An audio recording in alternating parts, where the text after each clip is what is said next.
Hai semua, senang berjumpa dengan kalian masih di Kode Oni, kombur-kombur dengan Oni.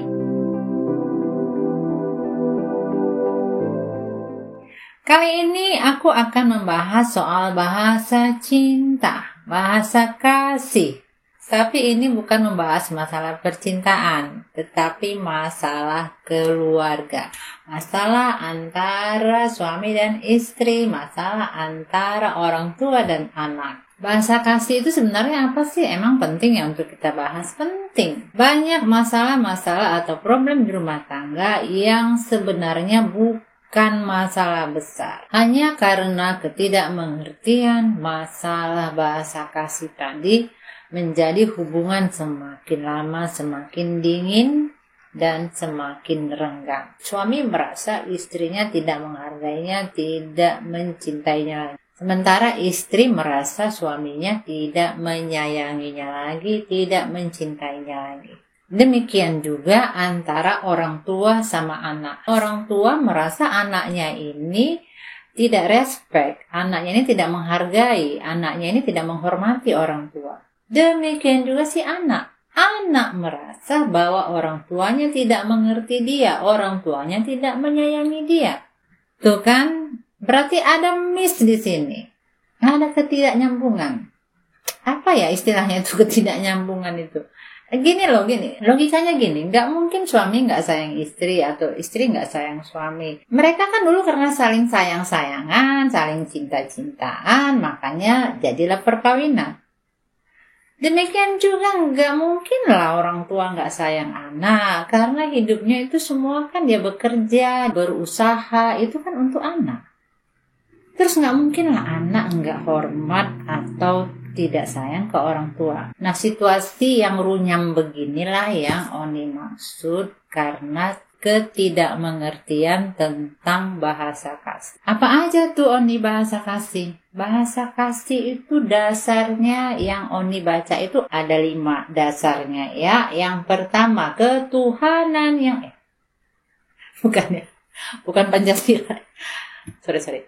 Yang 5 itu adalah pelayanan, sentuhan, waktu, kata-kata mesra, dan hadiah. Kalau Pancasila yang 5 itu kan harus berurutan. Tidak boleh diganti-ganti. Yang nomor 1, nomor 2 itu sudah itu. Tetapi bahasa kasih yang 5 ini boleh suka-suka hati.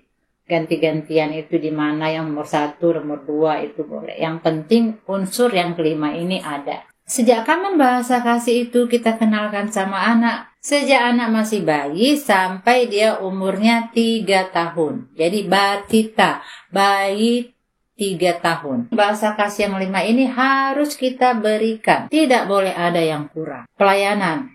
Anak bayi itu kan perlu pelayanan kita.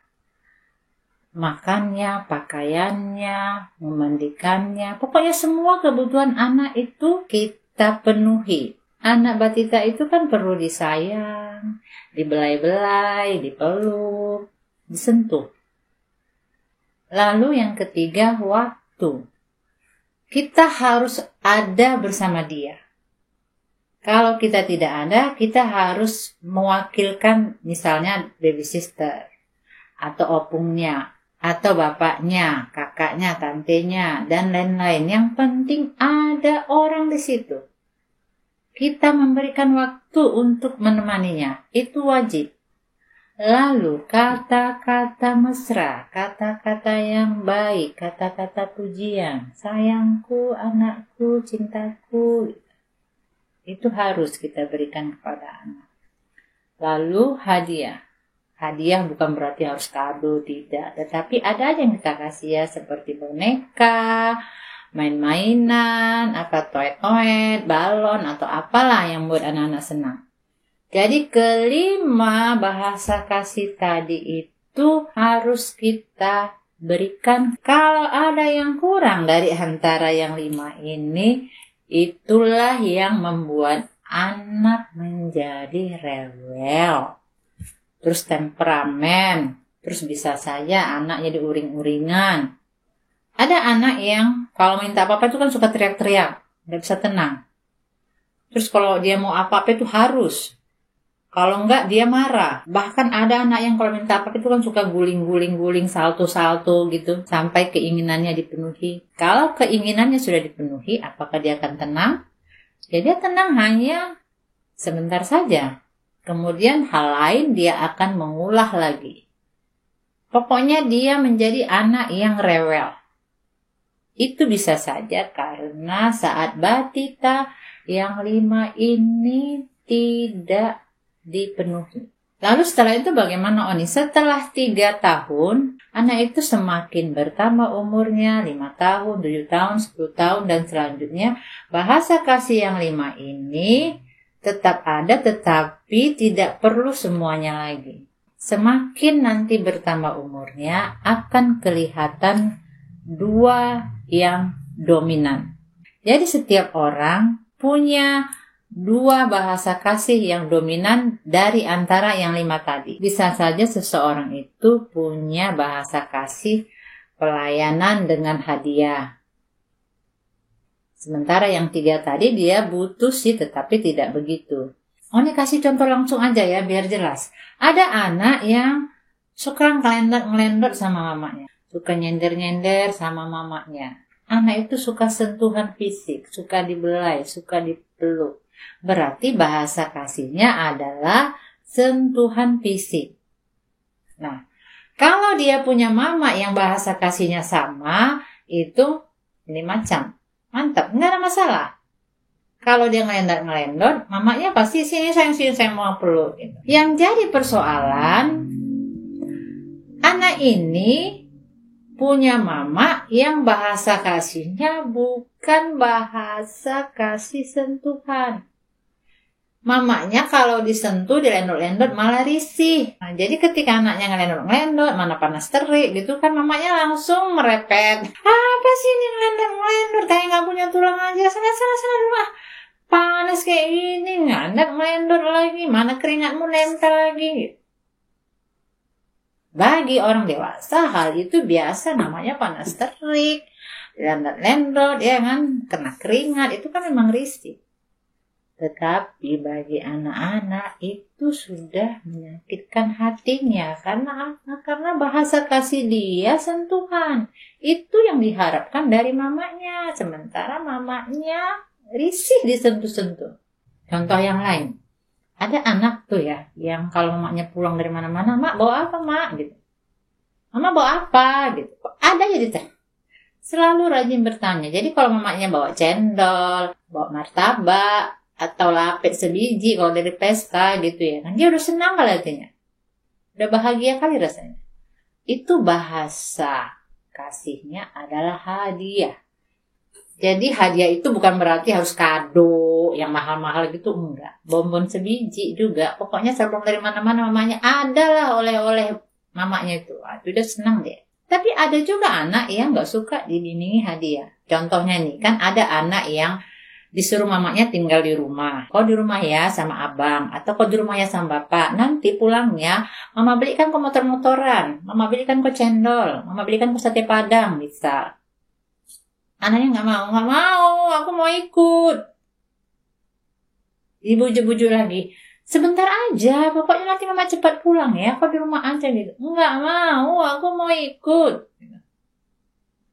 Mamanya marah. Kau ikut-ikut aja, adikmu aja mau tinggal, kau udah besar masih ngekor-ngekor. Ini bukan masalah dia takut ditinggal, tidak. Tetapi bahasa kasihnya adalah waktu. Dia mau kebersamaan, dia mau bersama mamanya. Dia nggak peduli hadiah, dia mau dibeliin apapun dia nggak peduli. Dia mau ikut sama mamanya. Nah, itu beda kan antara adiknya sama abangnya, beda bahasa kasih. Adiknya bahasa kasihnya hadiah. Jadi diiming-imingi, dijanjikan dia mau tinggal. Bahasa kasihnya nggak waktu, nggak sama mamanya juga nggak apa-apa. Yang penting dapat hadiah. Nah si abang dikasih dia nggak mau, yang penting sama mamanya. Terus ada anak yang kalau kita puji-puji dia langsung senang hati dan apa aja kita suruh mau. Ih cantiknya lah anakku ini, rajin lagi. Belikan mama dulu nak, bubuk teh ke kedai. Pergi dia langsung.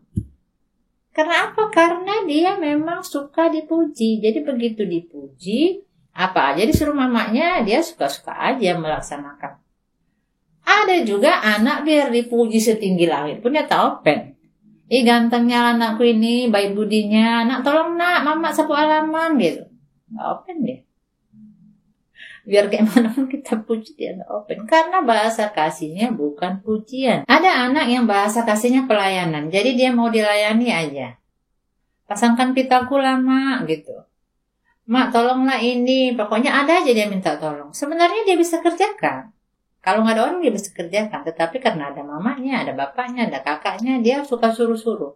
Itu bahasa kasihnya pelayanan. Jadi kalau dia dibantu, dia merasa dia disayangi. Itu kalau untuk anak-anak. Bagaimana dengan orang dewasa?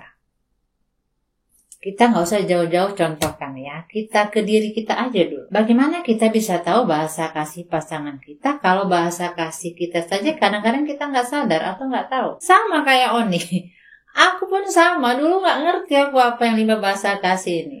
Mana aku tahu itu. Aku tahunya sudah 3 tahun terakhir ini. 3 tahun yang lalu aku tahu. Aku baca di satu artikel tentang 5 bahasa kasih itu. Dan saat itu my husband ya, MH sudah meninggal. Tapi setelah aku tahu 5 bahasa kasih ini, aku renung-renungi gitu. Kenapa aku bisa bertahan di 30 tahun perkawinan kami. Rumah tangga kami bukan rumah tangga yang berjalan mulus-mulus gitu, enggak. Biarkan kami naik kapal mengarungi samudra, MH itu sebagai nahkoda, itu gelombangnya besar. Kadang-kadang kapal itu hampir karam. Tapi kenapa aku bisa bertahan dengan pasangan seperti MH dan kenapa MH bisa bertahan menghadapi aku? Ternyata tanpa kami sadari, kebutuhanku tentang bahasa kasih ini terpenuhi. Bahasa kasih Oni itu dari antara 5 ini dominan, sentuhan, dan kata mesra. Lalu bahasa kasih MH itu pelayanan dan hadiah. Apa yang kubutuhkan, dia penuhi. Dan apa yang merupakan kebutuhan dia, aku penuhi. Jadi seperti baterai itu ya, itu terisi. Tidak lowbat. Jadi perasaan disayang, perasaan dicintai itu masih hidup. Satu hal yang tidak kami sadari tentang bahasa kasih, tetapi kami sudah melakukan itu di rumah tangga kami. Dan itu satu kebetulan yang sangat-sangat aku syukuri. Nah, makanya Oni mau berbagi ini. Mungkin kalian belum mengetahui atau belum paham tentang bahasa kasih satu sama lain. Ada suami yang bahasa kasihnya itu waktu. Jadi dia makan mau ditemani, kemana-kemana mau ditemani. Kalau istrinya mengerti tentang itu dan mau nurut, itu nggak masalah. Tetapi ada istri yang bahasa kasihnya itu pelayanan. Jadi dia mau rumahnya bersih, mau rumahnya rapi, itu tanda dia menyayangi suami. Jadi ketika suaminya bilang, udahlah sini aja lah dulu, nonton dulu kita. Terus istrinya merasa lah nontonnya mesti kawan-kawan nih, rapur masih berserak, piring belum dicuci gitu. Nantilah Pak, ini belum beres gitu. Dia mengabaikan. Di situ suami merasa istri nggak menyayangi dia. Sementara istri mengungkapkan rasa sayangnya itu dengan pelayanan. Ada istri yang bahasa kasihnya itu hadiah. Jadi dia pengen kali kalau dia ulang tahun dikasih suaminya itu hadiah apalah, kejutan apa gitu. Terus pada hari ibu maunya suaminya kasih bunga. Terus pada saat hari perkawinannya, anniversary, dia dikasih apa begitu. Sementara suaminya bahasa kasihnya itu bukan hadiah. Bahasa kasihnya itu misalnya sentuhan atau pelayanan. Jadi dia hanya sayang-sayang istrinya saja, suka bela-bela istrinya, suka peluk istrinya, atau suka bantu-bantu di rumah gitu. Jadi dia sudah merasa menyayangi istrinya ala dia, menurut dia gitu. Sementara istrinya karena yang dipinginkannya itu hadiah, ya sedih lah gitu. Dia merasa gak usah dibantu nyapu, gak usah dibantu beresin halaman, gak usah dibantu nyiram-nyiram bunga gitu, gak usah dipeluk-peluk lah, aku gak suka. Dia sukanya hadiah, kan gak nyambung gitu. Disitulah yang sering sedihnya. Antara suami dan istri sama-sama tidak tahu. Jadi setelah menonton video Oni ini, bisalah kita bertambah pengetahuan. Jadi kita renungkan sebenarnya aku itu bahasa kasihku apa ya? Dari cerita Oni dan banyak contoh-contoh tadi, kan bisalah kau ambil kesimpulan bahwa pasanganmu itu bahasa kasihnya apa. Tetapi kalau masih ragu-ragu, tanya aja langsung. Kemudian kau utarakan juga langsung. Kasih tahu gitu, nggak usah malu-malu lah. Ya kalau suami sama istri masih nggak terbuka dalam berkomunikasi itu, kayak mana ya? Kalian sudah pernah sama-sama telanjang waktu bikin anak misalnya. Apa sih yang kalian malukan? Apa yang disegankan lagi? Sudah terbuka. Jadi hal ini pun katakan saja secara terbuka. Mungkin dengan demikian itu bisa didiskusikan. Kalau bahasa kasih kalian sama itu ya syukur. Tetapi kalau bahasa kasih kalian berbeda, pandai-pandai kalian lah bagaimana itu untuk saling-saling. Itu antara suami dan istri. Kemudian antara orang tua sama anak. Ya, apa bahasa kasih anak? Kita harus peka, harus mengerti. Itu juga harus dicas. Dan ingat ya, bahasa kasih ada 5. Yang 5 ini harus diberikan semuanya kepada anak bayi sampai batita. Bayi 3 tahun. Tetapi untuk yang selanjutnya, kita harus melihat mana yang dominan di antara yang 5 bahasa kasih tadi. Jadi itu ibaratkan baterai ini ya, baterai. 5 bahasa kasih tadi, pelayanan, sentuhan, waktu, kata-kata mesra, dan hadiah, itu semua ada di sini.